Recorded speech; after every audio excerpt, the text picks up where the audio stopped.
Bonjour tout le monde, ça va? Aujourd'hui dans ce tutoriel vidéo je vais vous montrer et vous apprendre comment utiliser le caissier de notre plateforme de paris Misuert. En elle, nous avons une caisse, le nom de celui-ci est Cachier, et nous avons également une projection logicielle des jeux. Son nom est GM, les deux restent comme une icône sur le bureau et il suffit de double-cliquer sur le programme pour entrer. L'utilisateur et le mot de passe sont enregistrés dans le PC pour les deux entrées. Lors de l'accès, nous pouvons voir le caissier et les jeux que nous avons activés, sur le côté gauche de leurs écrans seront en mesure de voir les jeux.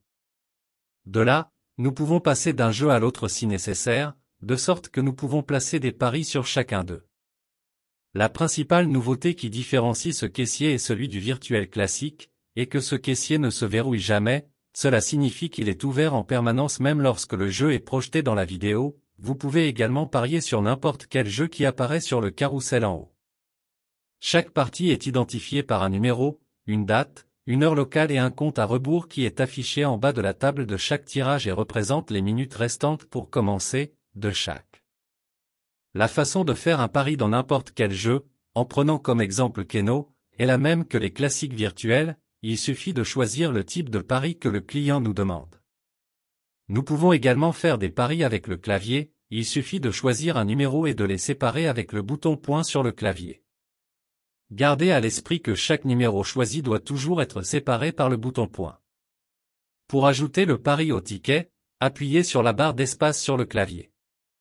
De même, pour modifier la valeur d'un pari dans le même billet, appuyez d'abord sur le bouton avec la lettre C, pour supprimer la valeur actuelle, puis procédez à mettre le montant que le client demande, puis le pari requis est choisi, est ajouté au billet, et enfin le bouton d'impression est appuyé directement ou avec le clavier en appuyant sur la touche « Entrée ».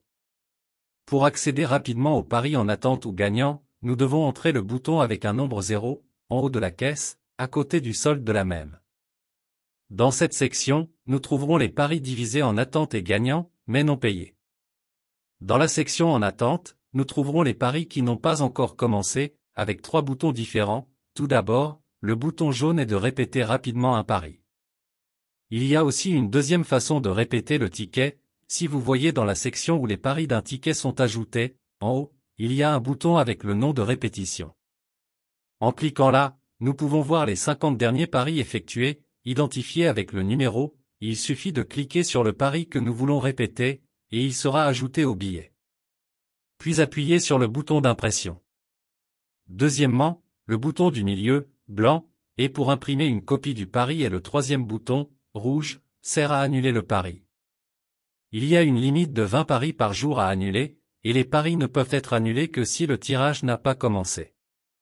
Dans la section « Non payés », nous trouverons les paris gagnants qui n'ont pas encore été payés. S'ils sont gagnants, ils peuvent afficher un bouton pour faire le paiement du pari. En haut à droite, nous trouverons un trouveur. Ici nous serons en mesure de localiser un pari rapidement, soit pour répéter, prendre une copie, payer, etc. Pour voir le rapport, nous pouvons accéder à deux façons, le premier en cliquant sur le nom du caissier, juste en haut de l'endroit où tous les jeux activés sont situés dans la barre latérale gauche. Là, nous cliquons sur le nom et il nous montrera deux boutons, en appuyant sur le bouton rapport général, nous accéderons immédiatement à l'information. L'autre façon est de cliquer sur le solde du caissier et d'entrer dans l'une des options affichées. Pour voir le rapport, nous pouvons accéder à deux façons, le premier en cliquant sur le nom du caissier, juste en haut de l'endroit où tous les jeux activés sont situés dans la barre latérale gauche. Là, nous cliquons sur le nom et il nous montrera deux boutons, en appuyant sur le bouton rapport général, nous accéderons immédiatement à l'information. L'autre façon est de cliquer sur le solde du caissier et d'entrer dans l'une des options affichées. Une fois dans le rapport, nous aurons la possibilité de l'imprimer en utilisant ce bouton ou simplement de le visualiser. Nous pouvons également filtrer le rapport par date.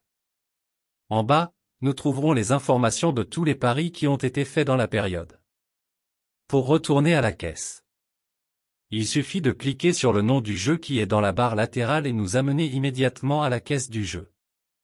Je vous attendrai dans un autre tutoriel vidéo, jusqu'à la prochaine fois.